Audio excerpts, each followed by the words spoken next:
That's really good. Thank you. Great guy. Great guy. Great person. So I have to tell you a few things. Numbers just came out just now. Number one, we're doing very well in the polls. That's important, okay? Very well. Very, very well. But, you know, the numbers just came out that during the primary system, during the primaries, the Republicans, I wonder why, were up 62%. The Democrats were down 21%. These are final numbers, just came out. That tells you a little bit about what's going on. And what's going on very big and big league is what you witnessed today and over the last week. From Bill Clinton going to the plane, just happened to be there. I wonder how long he waited. But for Bill Clinton to go to the plane and then to have what happened today, where essentially, everybody thought, based on what was being said, she was guilty. She was guilty. And it turned out that we're not going to press charges. It's really amazing. But I'll tell you, look, we have a rigged system, folks. Hey, I used to say it during the primaries. We're all together. I won North Carolina, big league, because of you. Big league. And not only did the Republican Party go way up from what it was 4 years ago, way, way up, but Donald Trump, in the history of the primary system, Republican Party, with 17 people running. A lot of people don't understand where you say 17 people. I got almost 14 million votes, more than anybody in the history of the Republican Party, more than Ronald Reagan, more than the Bushes, more than Richard Nixon, more than Dwight D. Eisenhower, who did win the Second World War. It certainly helped a heck of a lot. We got the highest vote count in the history of the Republican Party. That was such a big thing for me. We won 37 states. It just got stronger and stronger and stronger. And I think we're stronger now than ever before. We're fighting a very dishonest media. Do we have a protester?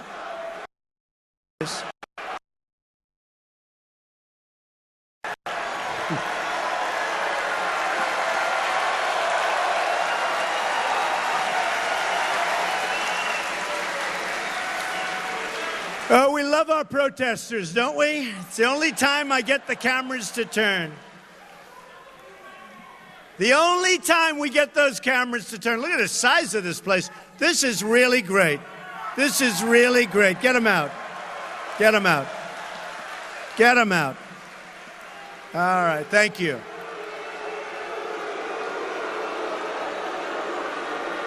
Thank you.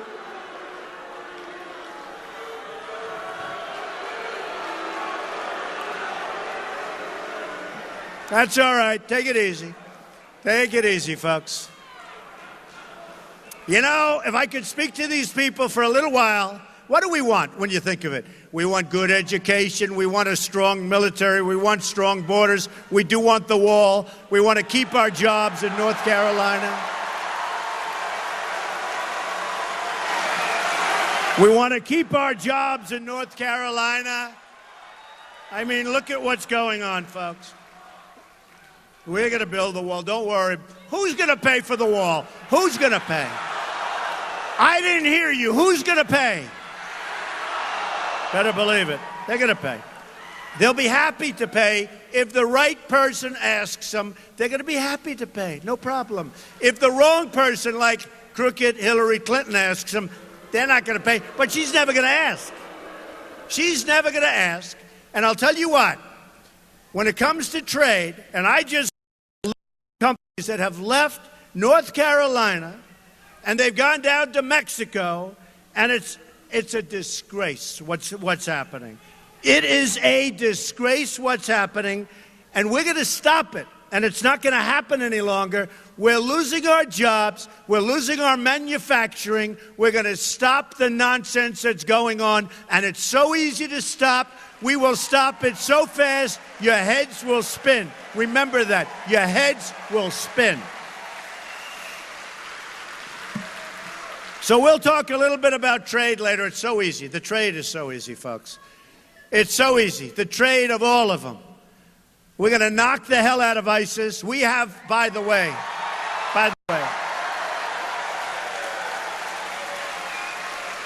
we have a president who's out campaigning for crooked Hillary Clinton, and he should be home working on ISIS, where the threat is getting worse and worse.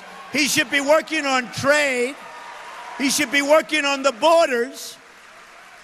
People are flowing into our country from lots of places.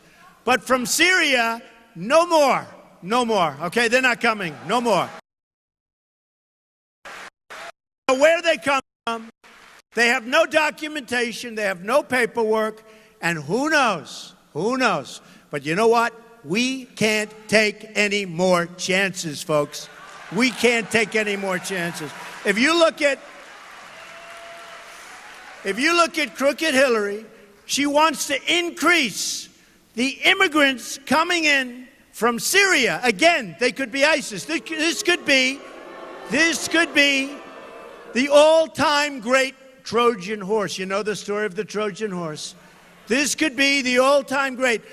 Look at what one person has done in Orlando. Just take a look. One person. Look at the horror that person has wreaked on our country. The gay community, the LGBT community was just, nobody can even fathom what took place. That's one bad apple. We have many people coming in, and you know what? It just takes a small percentage. But there's something going on, and guess what? We have a leader that doesn't even want to discuss the name of the problem. And the problem is radical Islamic terrorism. And it's a problem. It's a problem.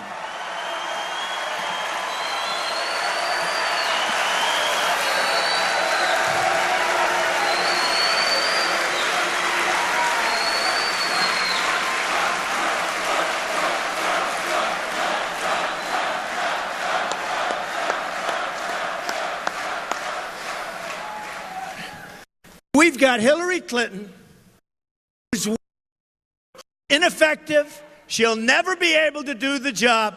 Her judgment is horrible. Look at her judgment on emails. Who would do it? Look at her judgment. Her judgment is horrible, all right? Her judgment is horrible. Now, who said that about Hillary? Bernie Sanders said, her judgment is bad. She's got bad judgment, okay? Now, let me tell you, whether it's ISIS, whether it's trade, whether it's borders, whether it's jobs, it's going to be 4 more years of the same thing. The last thing we need is another Clinton, or the last thing we need is an Obama Clinton in the White House. We have $19 trillion, soon $21 trillion. The debt has doubled. Obama, it's doubled. Wait till you see. We are sitting on a mess, and it's got to be taken care of. And the way it gets taken care of, at least that aspect of it, is jobs. We're going to bring jobs back to North Carolina. We're going to bring jobs back to our country. It's going to be America first, not all these other countries that don't give a damn about us. It's going to be America first. America, America, America first.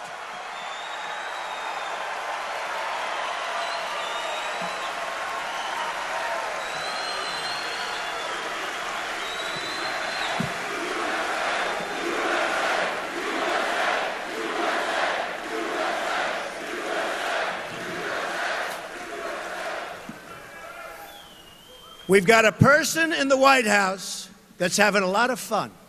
A lot of fun. I watched him today. It's like a carnival act. A lot of fun. moving around. He has the whole thing. You know, great, great, great. I'm saying this is a precedent. We need a president who's going to bring us back. We need a president that's not going to be divisive. We need a president that's going to take care of the African American community. Remember that. Remember that. Obama is all talk and no action. We need a president that's going to create jobs for Hispanics who don't have the jobs. We need a president that's going to turn our country around, and Obama cannot do it, and Hillary Clinton will be even worse. Believe me, she will be even worse. I mean, I brought up something last night. I heard they're flying down on Air Force One. Now, Air Force One is a very old Boeing 747. It sucks up a lot of gas, a lot of fuel.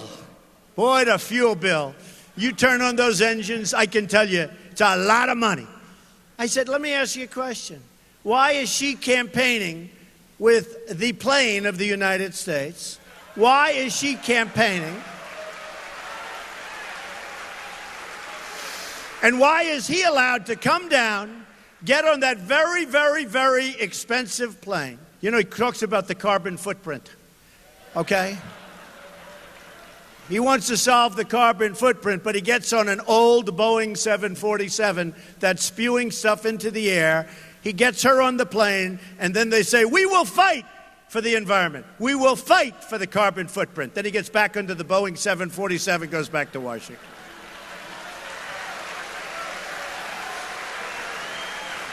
His greatest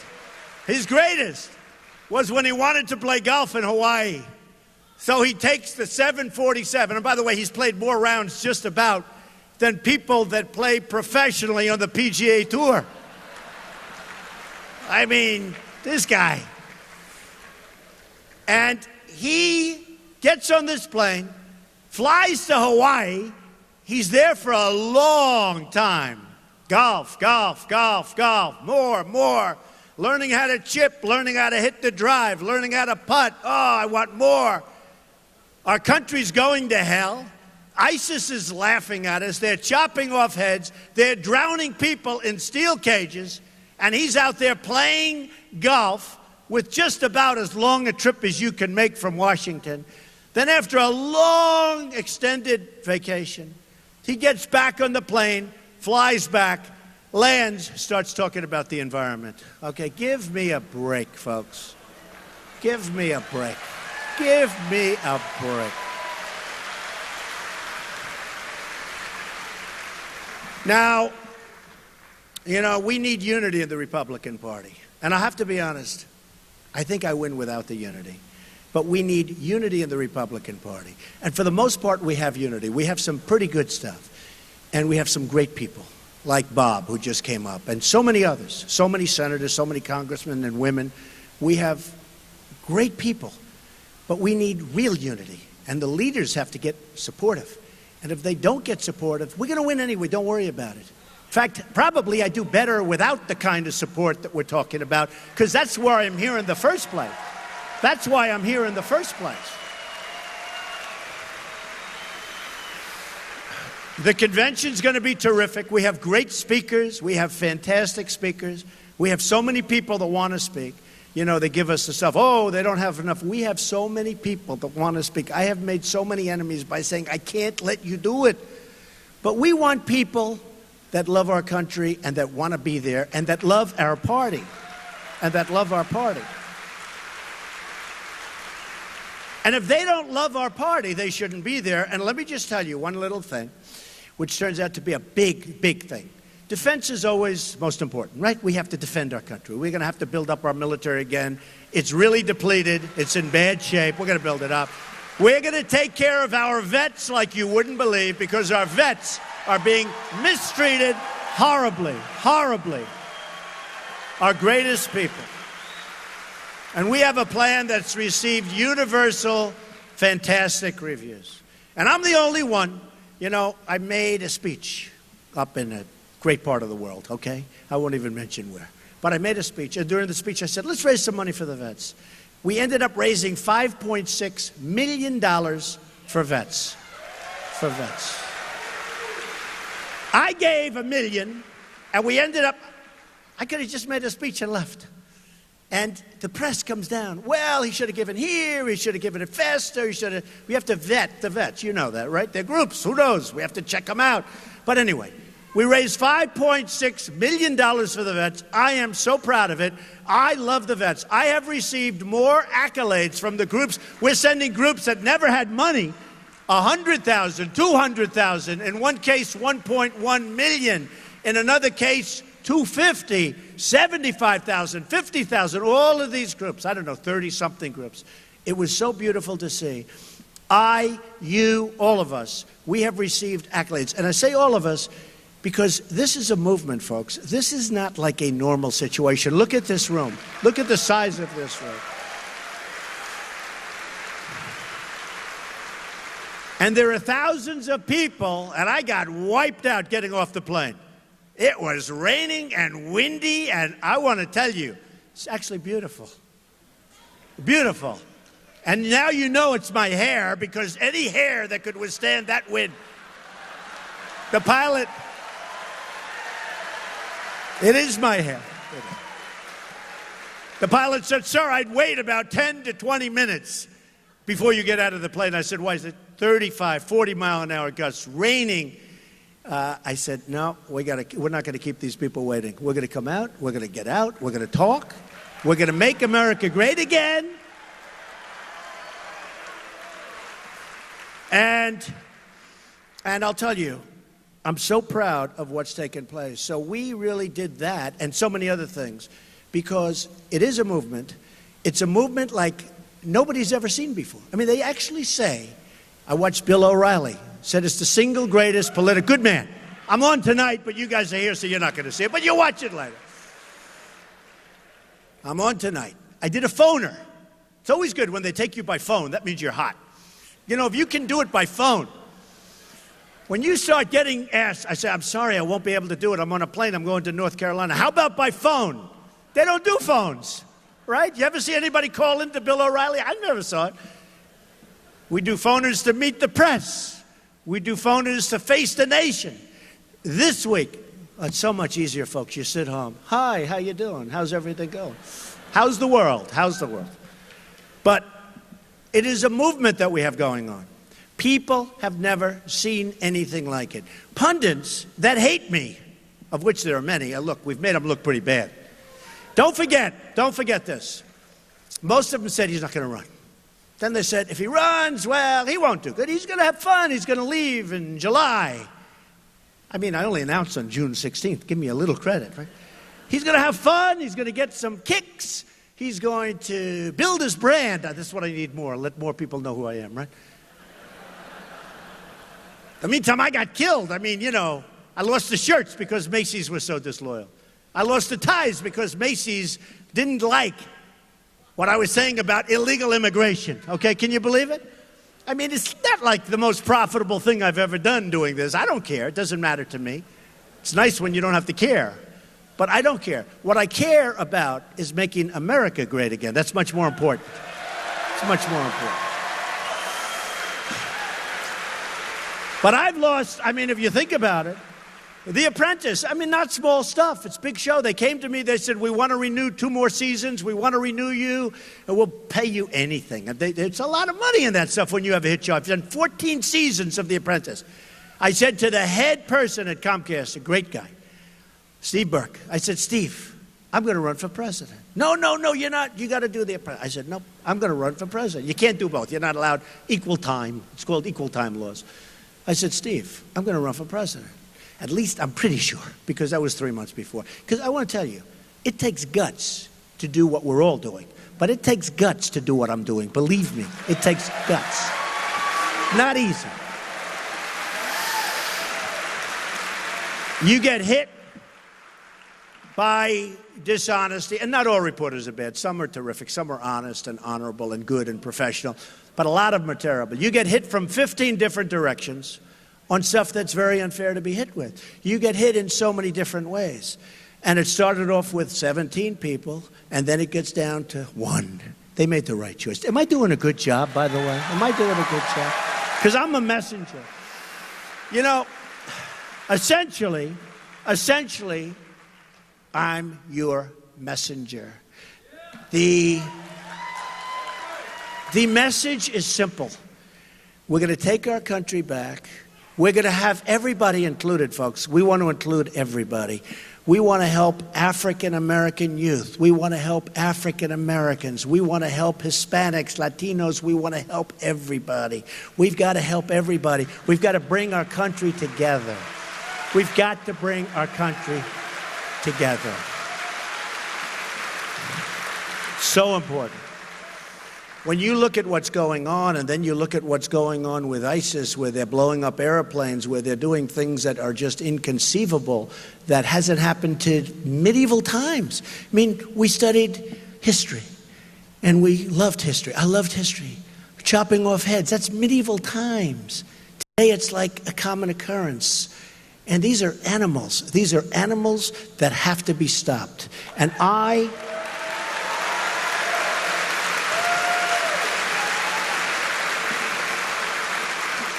I was against the war in Iraq. Now, I was a civilian. I'm a businessman. It was a long time ago, but I was against it. And I was always against it. I didn't want to go the war in Iraq. I said, I think you're going to destabilize the Middle East. I think you're going to have a lot of problems. Who would have known this is going to happen? And on top of everything else, what else did we get out? Other than a total destabilization, a total mess, thousands and thousands of our lives and other lives, their lives. Thousands and thousands of our young people's lives destroyed. Tens of thousands of wounded, where they're wounded so gravely. They're the bravest people I've ever seen. They have a better attitude in life than I do. Some of these people, they have the best attitude I've ever seen. I work with them. We help them. And they have the best attitude I've ever seen. I've never seen anything like it. I'm serious. They have a better attitude about life in some cases than I do. These are amazing, amazing people. We shouldn't have done it. But what did we get out of it? We got ISIS on top of everything else. Now we have a president that doesn't know what the hell he's doing. He doesn't have a clue, folks. And instead of staying there with a fairly small force, he announces to the world he's going to take everybody out. And they'll be out by a certain date. And the only thing that was a little surprising is the enemy didn't believe him, because they said nobody could be that stupid to announce that we're going to be out on a certain date.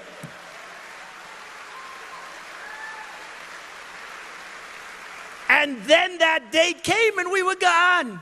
We were gone. We shouldn't have been there. We shouldn't have destabilized. Saddam Hussein was a bad guy, right? He was a bad guy, really bad guy. But you know what he did well? He killed terrorists. He did that so good. They didn't read him the rights. They didn't talk. They were a terrorist. It was over. Today, Iraq is Harvard for terrorism. You want to be a terrorist, you go to Iraq. It's like Harvard. Okay? So sad. So sad. Okay? So sad. And we're going to take care of it, folks. We have no choice. We have no choice. It was when they cut off the heads initially, we were all amazed. I think they overplayed their hand. And if they didn't, then we are all fools, because we cannot let them get away with what they're doing right now, terrorizing the world. We're going to be so strong. We're going to be so tough. We're going to be so vicious. And we're going to knock them for a loop. We have no choice.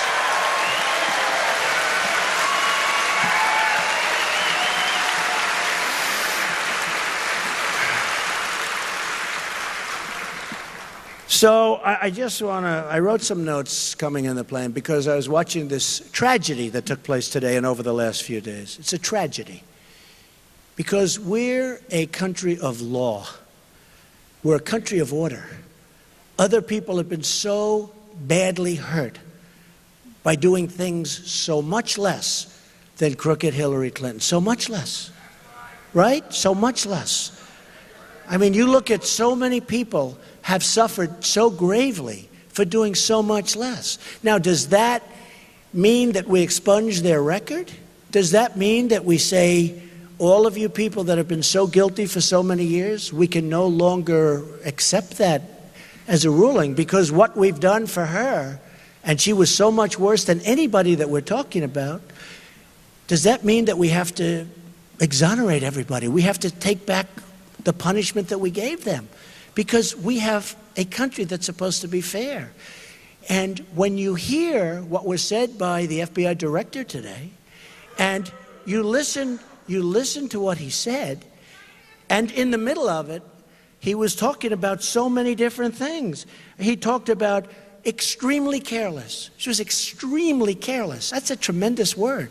You didn't have to be careless. You didn't even have to really know that what you were doing was wrong and you're guilty, because we're talking about serious stuff. We're talking about the lifeblood of our country. We're talking about the safety of our people. The laws are very explicit. Stupidity is not a reason that you're going to be innocent, okay? It's not a reason.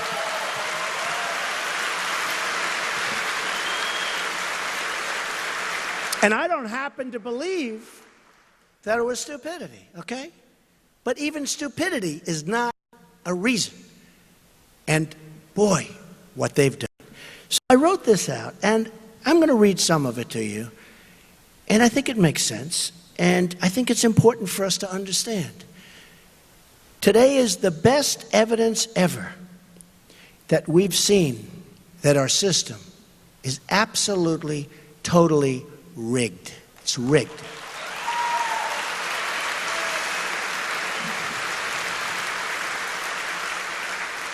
And I used that term initially when I was running in the Republican primaries, and I was the first to use it. Then all of a sudden it became a hot term. Everybody was using the word rigged, rigged, rigged. But if you remember, I'd win Louisiana, and I'd find out I didn't get enough delegates. What happened? And places like Colorado, which was so good to me, but all of a sudden we find out that they don't have the vote. And other things. Okay, I used the word rigged. And frankly, I'll be honest, if I didn't win in landslides, I wouldn't be standing up here. You'd be watching some politician who would lose to Hillary Clinton. Okay, believe me. Believe me. I started winning. I learned about rigged very fast. I learned. But I used the term rigged. Then all of a sudden, Bernie started using it and other people. Now everyone talks about rigged. But I'm going to keep using it because I was the one that brought it up, and I'm the one. And I asked a couple of political pros, you ever hear the word rigged? It's a rigged everything. And they really, there hasn't been a thing used. I guess it has to be somewhere along the line, but it hasn't. But think of Bernie Sanders. Who's the most angry about this? I think the one with the most to lose is Bernie Sanders. Because honestly, he was waiting for the FBI primary. And guess what? He just lost today the FBI primary. He lost the FBI primary. Bernie, my poor Bernie. Oh, Bernie. I feel so badly for Bernie. But you know what? A lot of Bernie Sanders supporters are going to be voting for Trump because Bernie Sanders was right. Bernie Sanders was right about a couple of things. He's right about the system being rigged, but he's also right about trade. Our trade deals are a disaster. They're killing our jobs. They're killing our families. They're killing our incomes. I mean, people in this room, many people in this room, and I'm going to fight for you because it's going to be changed fast. Many people in this room are making less money today than they made 18 years ago, effectively. And they're working 2 jobs instead of 1. And this horrible, stupid Obamacare is a killer, which is giving them part-time employment when they never had part-time employment in their lives. And the premiums are through the roof, and the deductibles are so high that you'll never be able to use it unless you die a very vicious, long, slow death. Okay? And it's going to explode in 17 anyway, and we're going to replace it before it explodes. And we're going to replace it with something that's great and that's less expensive, both for yourselves and for the country. It's a horror show. You have to see what I'm hearing. In Texas, going through Obamacare, Blue Cross Blue Shield raised 60%. You saw that last week. A 60% increase in premiums, Blue Cross Blue Shield, through Obamacare. Now, I hear that on November 1st, they're going to have an increase on Obamacare and health care that is going to set this country in motion. And I mean motion in a bad way. November 1st. So what Obama wants to do, because it's actually election defying, it's election changing. The numbers are bigger than Texas, 60%. The numbers are astronomical. And what they want to do is they now want to take those numbers and move them from November 1st to any time after the election. And we're not going to let them get away with it, folks. We're not going to let them get away with it. So, as I said, today is the best evidence we've ever seen that our system is totally rigged. Hillary Clinton put the entire country in danger. She put the entire country in danger. And Benghazi. And Benghazi. And plenty of other things, by the way. It was confirmed today that she routinely sent classified emails on an insecure private server that could be easily hacked by hostile foreign agents. And we learned that people she emailed were hacked and probably, I think maybe definitely, were hacked by these hostile actors. And these are bad but very, very smart people. A hell of a lot smarter than what we have in Washington, that I can tell you. Our enemies may have a blackmail file on Crooked Hillary, and this alone means that she should not be allowed to serve as President of the United States.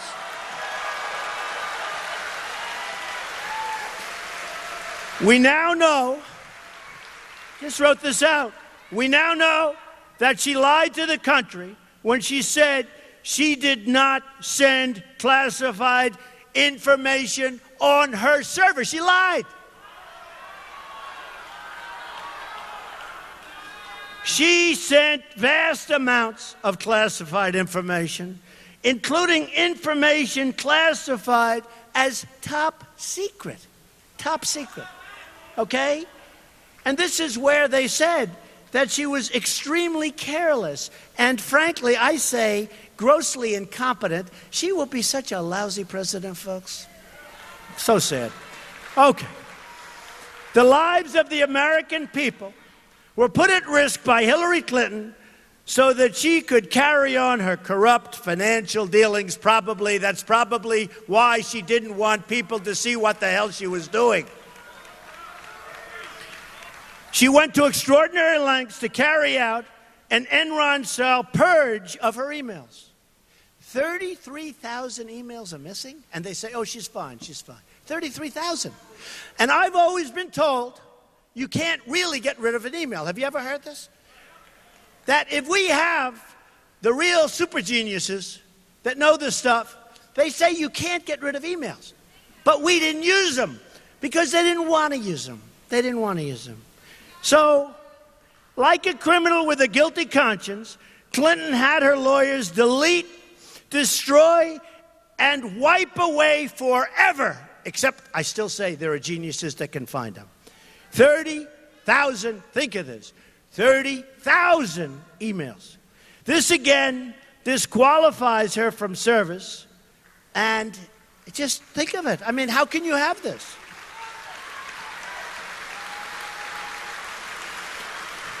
We know now that these deletions included emails that were work-related. One more big, fat, beautiful lie by Crooked Hillary. Any government employee who engaged in this kind of behavior would be barred from handling classified information. Again, that alone disqualifies her. And again, Bernie Sanders talked about bad judgment, but he's not happy tonight, folks, because now it looks like it's over for Bernie. But you know what? I have a feeling they're going to have a lot of people marching on Philadelphia. Let's see what happens, okay? Let's see.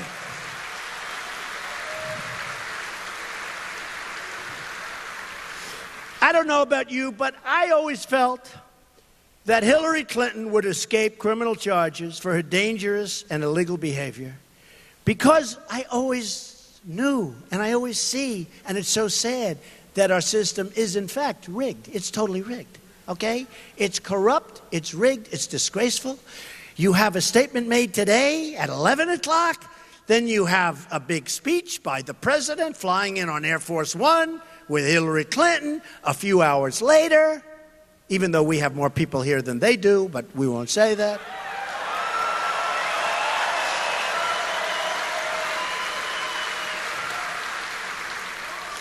So the AG met with the president, had to, before the announcement. I mean, how about that? Met with President Bill Clinton. How about that deal, right?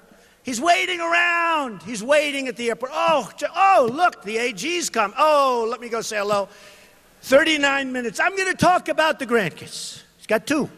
I hear they're beautiful. He's got 2. Now, I have 8 grandchildren, and I will tell you, I can talk about them. And after I say, isn't she beautiful? Isn't he beautiful? Oh, I love this kid. I love the kid. I love it. But after about a minute, I can't go much longer. I want to get to business, right? For you, I want to get to business. But he didn't talk about it. He talked about golf, okay? So he talked about the grandkids, and I would say that would take anywhere from 30 seconds to a minute. Seriously. Am I right? I mean, how long can you talk? Mr. Attorney General, I have the most beautiful grandchildren you've ever seen. Let me show you a picture. Isn't that great? Let me show you another picture. What do you think? I think they're beautiful. Aren't they beautiful? And they're smart, and they're great. They're great. Now he's starting to run out of words. That's 30 seconds. Okay. Now he's going to talk about golf. I know more about golf than he does. You can't talk about golf that long. It just, hey, Jack Nicklaus is the greatest. The greatest, right? He is. Tiger, when's Tiger coming back? Adam Scott's wonderful. He won at Raleigh. We love Adam Scott. Phil Mickelson, we love. What are you going to talk? You can't talk much longer. A couple of minutes. Okay? I don't think they went over the swing, the technique or anything, right? The plane's too small. Okay? Right? So give the grandchildren 2 minutes. Give the golf 3.5 minutes. That's a long time to be sitting there twiddling your thumbs. What else are we going to talk about? Let's talk about Hillary. Let's talk about Hillary. Did you see today Hillary announced that she may consider the Attorney General? I'm not casting aspersions on anybody, other than Hillary, of course. But she may consider the Attorney General, who's ruling on her case now. Now they're ruling on the case, to continue forward as Attorney General. Now, how do you make that statement when they are going to rule? Because remember what happened. The FBI makes their recommendation, and then still it's up to the Attorney General's office. So Hillary said today, at least according to what I saw on television, which you can't always believe. I actually found it hard to believe she'd say this. But she said today that we may consider the Attorney General to go forward. That's like a bribe, isn't it? Isn't that sort of a bribe? I think it's a bribe. I mean, that if she wins, she's going to consider extending the Attorney General. And you know what? I'm not knocking the Attorney General. What I'm saying is, how can you say that? It's a bribe.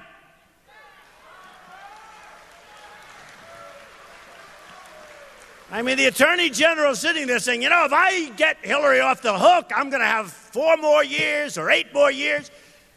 But if she loses, I'm out of a job. It's a bribe. It's a disgrace. It's a disgrace. She is laughing at the stupidity of our system. She is laughing, and so is her husband, Bill, laughing at what's going on. Because, and they've been there before. You know it. They've been there between Whitewater and all of the others. They've been there. Look at her cattle futures. I mean, she did better with cattle proportionately than people that have been in the cattle business all their lives and have made millions in the cattle. She did better than they did, and she never did it before. I wonder how that happened. Okay? She's Crooked Hillary, folks.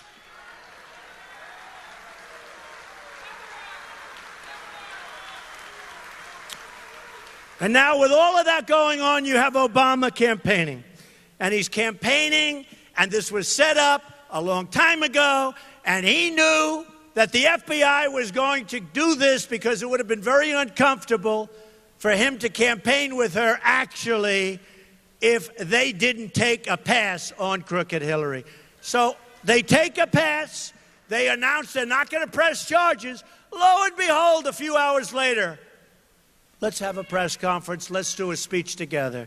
By the way, her speech was terrible. I watched it. How boring was that speech? Do we like Trump better? Do we like Trump better?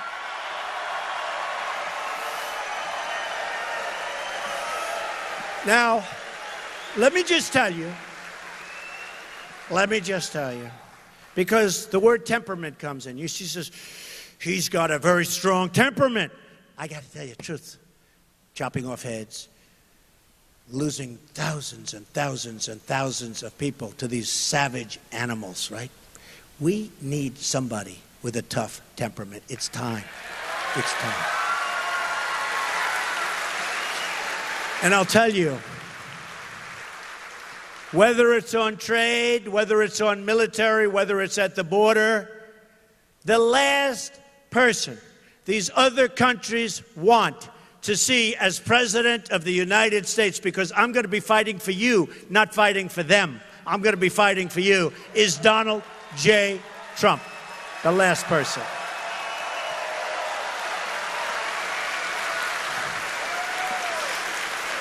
So, the last person.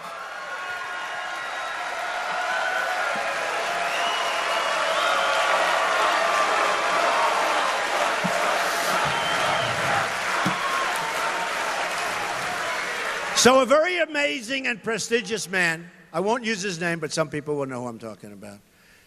I was at his house, and he said, Donald, I thought you were totally wrong. I thought you were much too tough on China. I thought you were much too tough on Japan. I thought you were much too tough on Mexico and all of these other countries that you're talking to with respect, but I thought you were much too tough. And for a year, I've been telling people he's being too tough. I thought you were much too tough, Donald, on Saudi Arabia. Much too tough. I thought you were much too tough on Japan, because as you know, and as you never knew before I got involved, we pay for a big portion of Japan's military.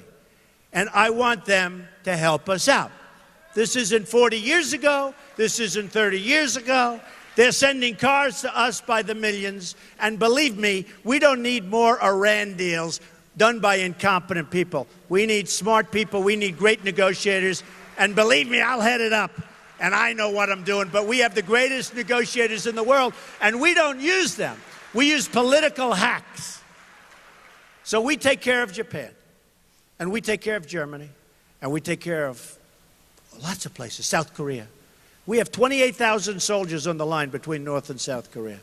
South Korea, order a television. See if you can buy one in the United States. You know what the answer is? You can't. Order other things, many other things. See if you can buy them. Hey, who just moved to Mexico, right? Who just moved to Mexico from Indiana, the great state of Indiana that gave me another great victory, right? Carrier. So we don't make that anymore.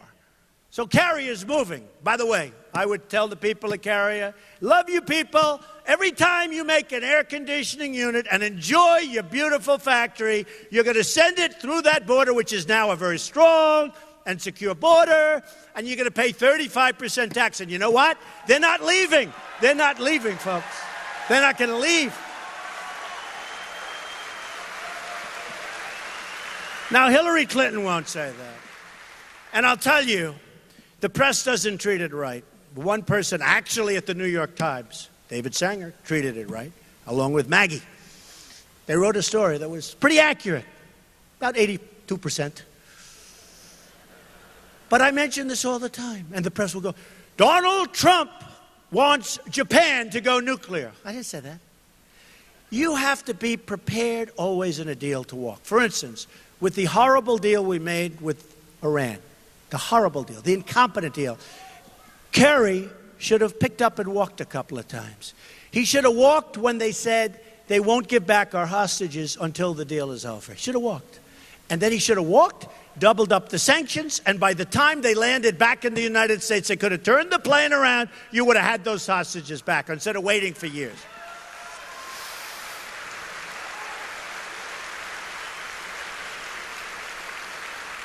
And he should have said one other thing, folks. We gave them back $150 billion.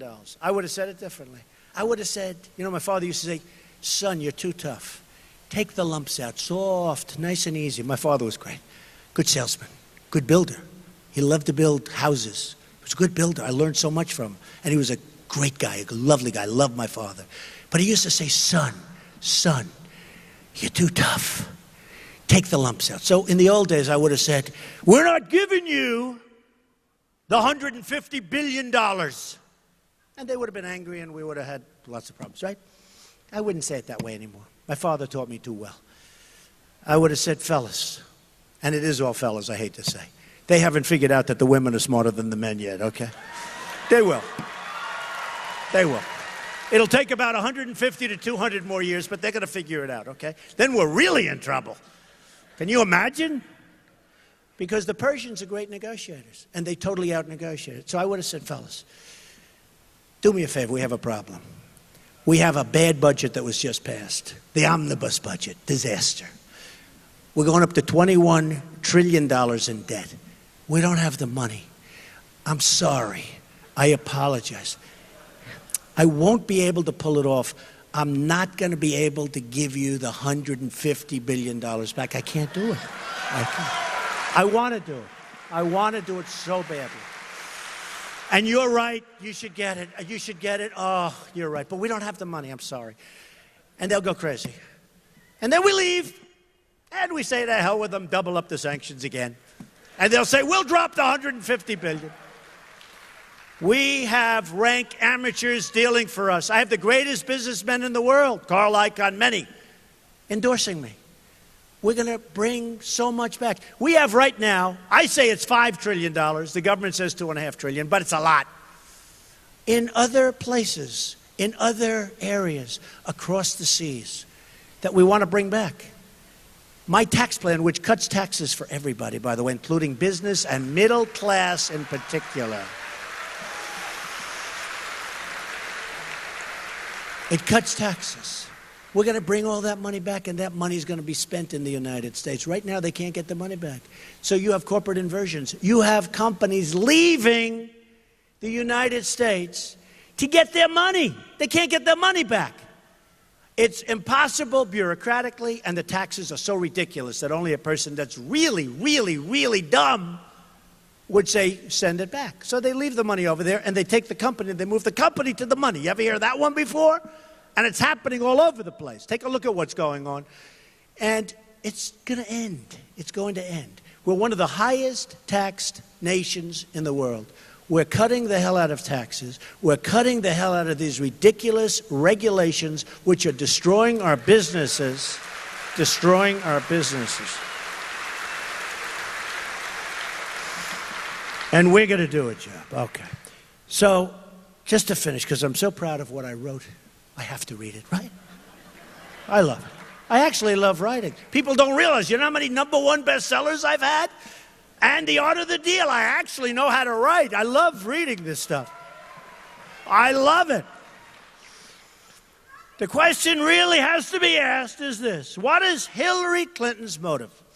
And to that, I'm even going to say, who cares? She's put us in danger. And some people say that it's corrupt financially. I don't care what her motive is. All I know is she had a motive, but she's erased so many emails, we'll never find out, okay? Bill and Hillary Clinton raked in millions of dollars from foreign governments, special interests, and international corporations in exchange for favors, folks, for favors. She's crooked Hillary. Don't you understand that? This is one of the most crooked politicians in history. These entities either funneled money into the Clinton Foundation or paid Bill Clinton lavishly for speeches. Got paid a fortune. At least 60 companies that lobbied the State Department during Clinton's tenure as Secretary of State donated a total of $26 million to the Clinton Foundation. Okay, $26 million. And she's dealing with these countries. Bill Clinton, and by the way, many of these countries treat women and want to enslave women, and they treat women horribly. And as far as the gay community, they push them off buildings, and they kill them, and they execute them. And she has tens of millions of dollars from these countries. Believe me, I am better for the gay community. I am better for women than she will ever be on her best day. On her best day.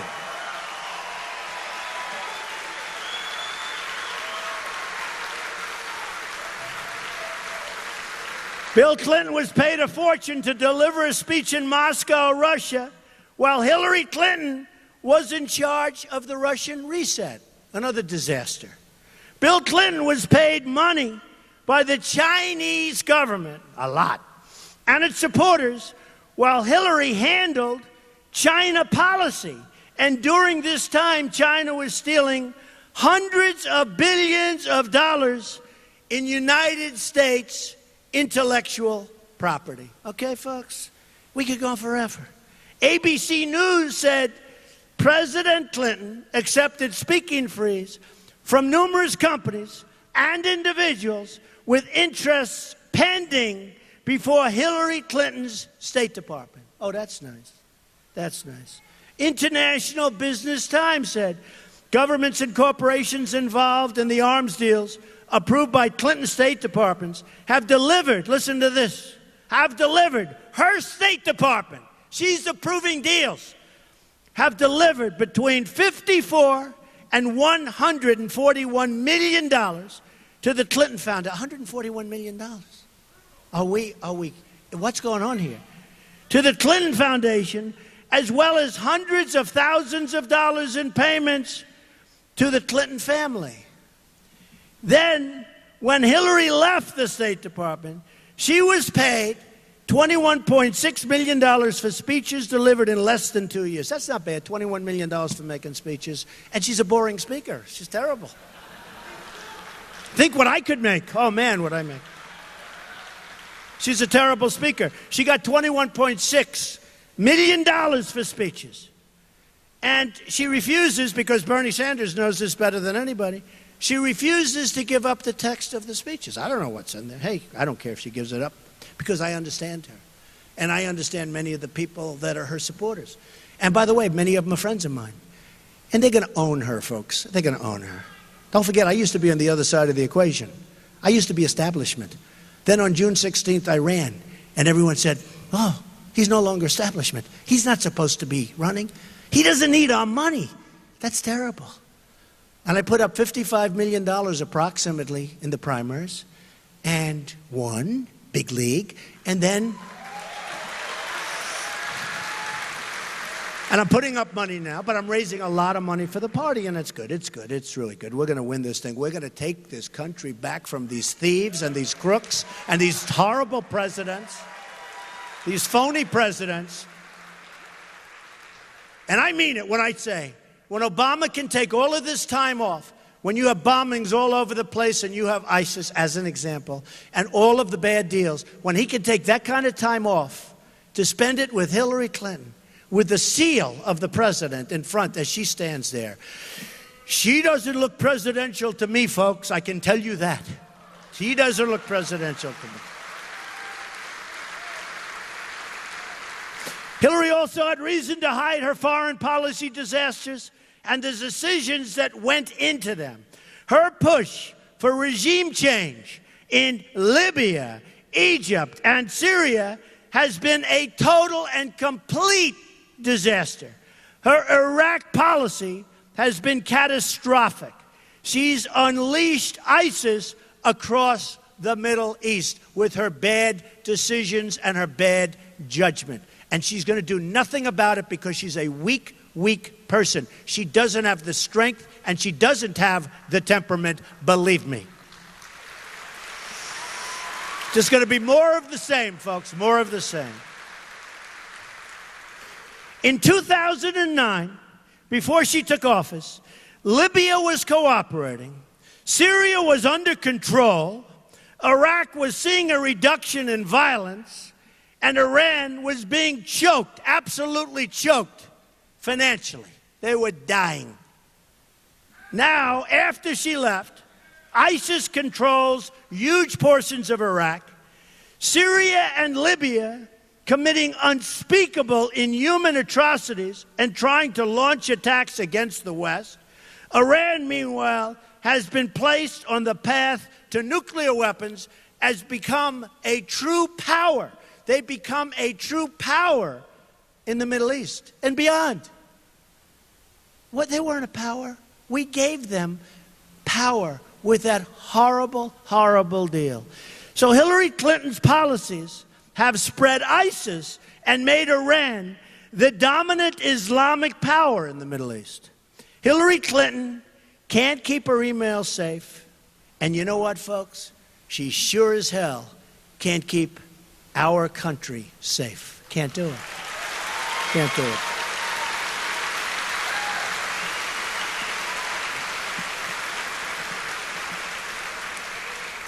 So I want to thank the people of North Carolina. It's been such an amazing run for me. It's been such an amazing run. We've had a lot of good times. We've had a lot of fun. We've had a lot of speeches. We've had a lot of good times together, though, seriously. And look, we need change, not Obama change. Remember Obama used to get up, we need change. It sounded so good. Everybody thought, and I actually thought he'd be a cheerleader for the country. I thought he'd be a cheerleader, and he's really turned out to be a very divisive person, okay? We need change.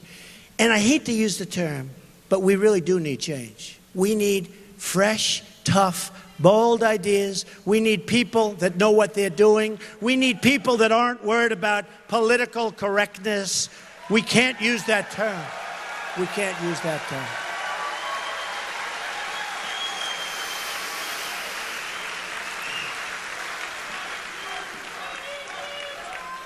And I watched Obama a week ago spend a whole speech on talking about why he shouldn't necessarily have to say radical Islam, why he shouldn't do it. That's what the problem is, and he doesn't even know it. I don't even think he knows. Honestly, folks, I don't think he has a clue. I don't think he knows what the hell is going on, okay? I don't think he knows what's going on. And you know, it's a very interesting thing, but I was watching yesterday, and everybody's saying, ISIS, ISIS, ISIS, ISIS. Now, you know, you can have your definition. It has to do with territory, and it has to do with other things, and we can both give you definitions of ISIS and ISIL.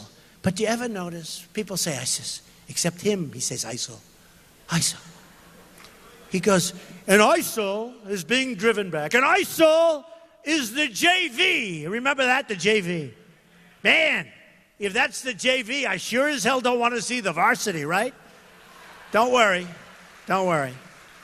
If I win, they'll be the JV, and then they'll go down to first grade pretty soon, folks.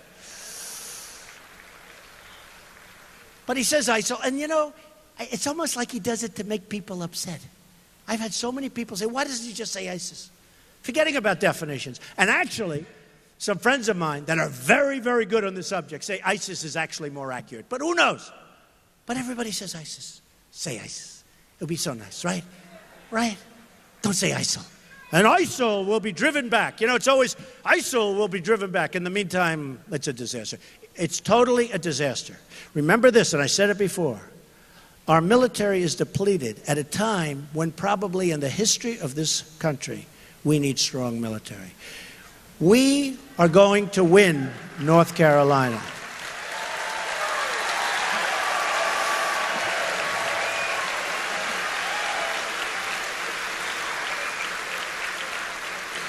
We are going to get rid of these fools that are running our country. They're fools.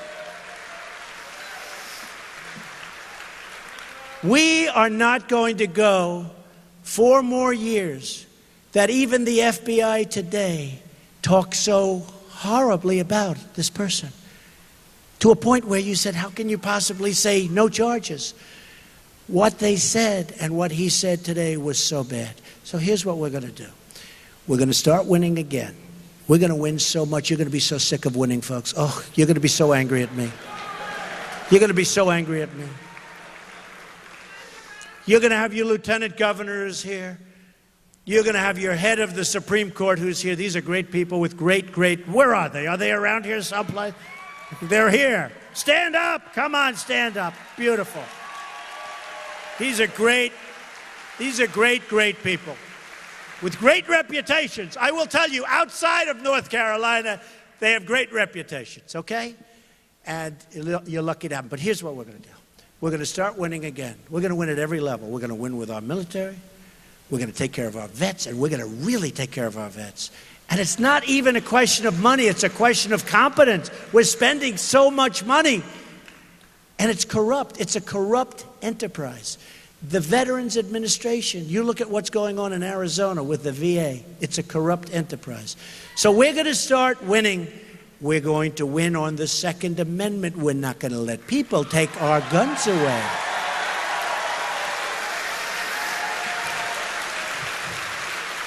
We're going to terminate Common Core out of Washington. We're going to bring our education local,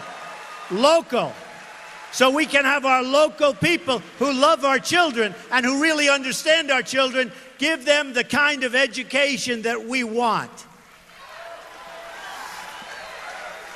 We're going to repeal and replace Obamacare so quickly. We're going to create strong borders. We're going to build our wall. We're going to stop drugs from flowing into our country like water. It's flowing into our country like water. We're going to protect our states. We're going to protect our youth and others from the drugs that are flowing through the southern border.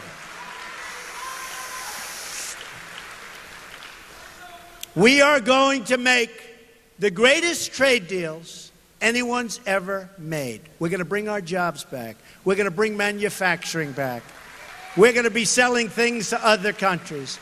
We're not going to let countries come in and take advantage of us, take our companies out, sell their goods with no tax, with no nothing, and then when our manufacturers want to go to China and other places to sell their goods, they can't get their goods into the country because the Chinese say, we don't want your goods. So they dump onto our land, and they dump their steel, and they dump their aluminum, and they destroy our factories, and they destroy so much. And you know what, folks? We're going to end up doing our own products, largely, again. And you know what? Let me tell you, our products, and I am not for isolation. This is only if they don't behave. But they devalue their currency. They make it impossible for our companies to compete. Every time we start to do well, various countries that are grand masters, they start devaluing their currencies, and our countries go from, boy, I'm feeling good today, to, oh, here we go again. You can't compete. It's cheating. It's a big form of cheating. We are going to take care of our manufacturers, and we're going to start making product again. And let me tell you something. We may pay a little more for the product, but we're going to have all those jobs that make the product. In the long run, we're going to be much better off. Much better off.